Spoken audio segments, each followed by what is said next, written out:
Palpating the talus bone. To palpate the talus anteriorly, I'm going to locate the medial lateral malleolus, and if I compress those bones and just go into the middle, you'll feel some softness here, and then if you just move that up, you'll have an arch defined like this, which is the anterior portion of the mortise joint.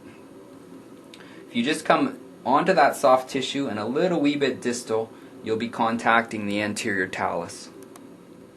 Now, the talus allows for dorsiflexion as it's rotating in this direction.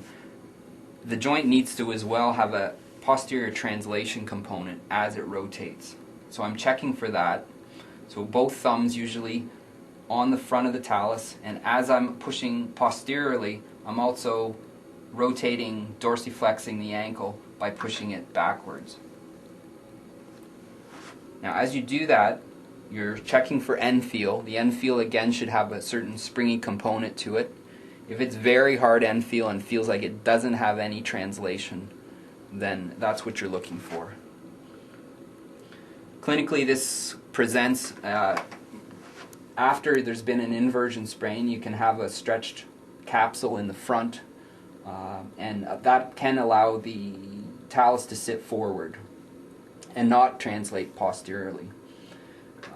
The other thing that can be happening is if there's real tightness in the calves, over tightness in the calves, you combine that with this stretched capsule post-inversion sprain, and then you're set up for an ankle joint that's not working properly.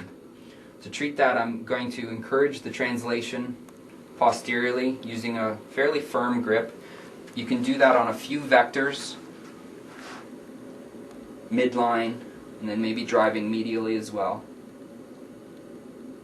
The other thing, of course, to work on is the posterior compartment. So myofascially working through the calf, both gastroc and soleus, and for sure stretching in the gastroc soleus can improve the function of this ankle joint.